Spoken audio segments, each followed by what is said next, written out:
For a decade, David Hayter has played the voice of Solid Snake. But what's his favorite moment from the entire series? Sneaking through the forests, and you've got the birds, and the environment is so real, and it's so massive. This time in the bonus round, our panel discusses those classic moments that will forever define Metal Gear Solid. That's right now in the show that can't afford a Harry Gregson Williams theme song, the bonus round.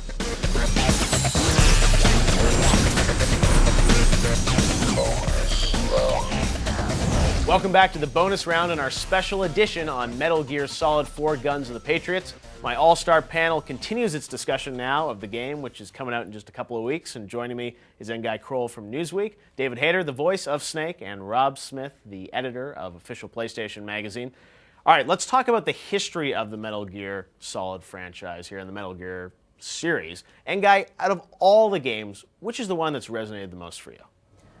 I'd say, having not played MGS4 yet. Right, having not played or not played much. I would say that for gameplay, the tanker opener from Metal Gear Solid 2 is just, I feel like, in general, perfect. You could play it over and over again. It's just like the right length, a lot of fun, lots of little bits. The Olga duel on the ship deck is nice. It's got lots of nice little touches. But overall story, I would say Metal Gear Solid 3, and it has one of the best boss fights ever, where he fights the end, the sniper duel, which just...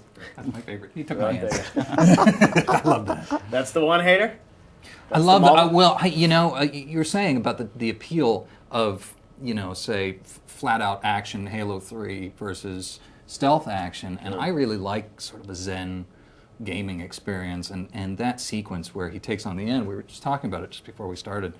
I just love it because you're sneaking through the forests, and you've got the birds, and the environment is so real, and it's so massive. Like it wasn't in a game environment you can figure out where the edges are all the way around, and in that it's just like you were going right through the mountains, and that's my favorite sequence as well from Metal Gear 3. So I mean, when you play these sequences after having done the voice, what is that experience like for you to actually? Does it sort of bring all that voice work to life in a new? Yeah, way? well, I can't play it without my throat seizing up, and it's just sort of puts it in that place, and it doesn't really, for the most part, it's just horrible because I'm an actor and I'm like, I could have done that better, or we didn't match the voice to the action, or I'm picking it apart like that. But it's really when he gets shot or electrocuted or has to throw up or something that really sort of seize up.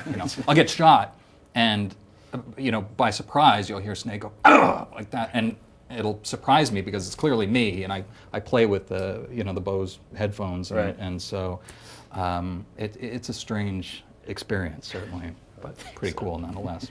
Rob, what about you? What's been your favorite Metal Gear game? I'm going with 4. It is fresh in my mind, but really for the production, when you see it and experience sort of the pieces that come together, across the board, from story to the action to the stealth to where you end up, I can't pick out a particular moment, but about 20 hours gameplay, and it was all 20 hours well spent. Wow. Now, David, you've done the voice for Snake, we talked about it since Metal Gear Solid in '98. Was there ever a chance that you weren't going to come back for a Metal Gear? Well, I got Metal Gear, and that was one of the last auditions I did as an actor, and right after that I started working on the movie X-Men, and I became a screenwriter, and when X-Men came out, I became a successful screenwriter, and suddenly I didn't want to audition for things anymore, and so when they came back to me for Metal Gear 2, it involved some discussion.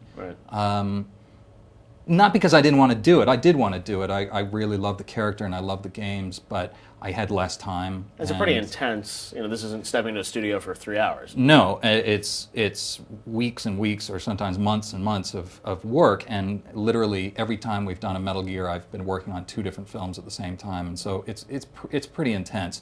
But and so I along the way I said, look, this isn't like I'm doing this because I'm a desperate actor. It's let's make a real deal, and if we're doing this, then let's make a partnership. And they were very good about doing that, and really made me feel like I was a part of the whole franchise. So we sort of worked all that stuff out on Metal Gear 2, and I came back. So there was a chance I wouldn't have come back, but fortunately it didn't happen that way, and I sort of just gutted it out and made those games. And I'm really 3, happy 4, we did. and Smash Brothers. Yeah, and it just all keeps this getting better, things. and you know the stories are amazing, and the fan response is astounding. You know, I mean, I was at this is a very brief story, but I was coming back from Toronto visiting my family, coming back to California, and I walked up and there was this grim-looking customs officer, and he took my passport and he said, "What were you doing up here?" And I said, "I was here for visiting my family." He said, "Well, what do you do for a living?" I said, "I'm a screenwriter." He paused and said, "You don't do any voices for video games, do you?" And I said, "Yes, I do." He was like, "Oh my God, greatest games I ever played, man." He got up and shook my hand and just was like a little kid. He was 40 years old. It was tremendous. They know the voice, right? Yeah, and then you do the voice, and then they Sure, a few gamers have asked you to do answering machine messages and whatnot. Yeah, which I usually do. I mean, if I don't do a lot of appearances and stuff, but when I do, people bring their cell phones. I'm always happy to do that. Cool. It's a cool thing. I mean, it's, you know, I wanted to be an actor since I was a little kid, and I wanted to be famous, and now I don't want to be famous anymore because I sort of have seen it happen to some friends of mine. But I get game famous. You can. I get just enough, you know, from Metal Gear. It's a really satisfying job.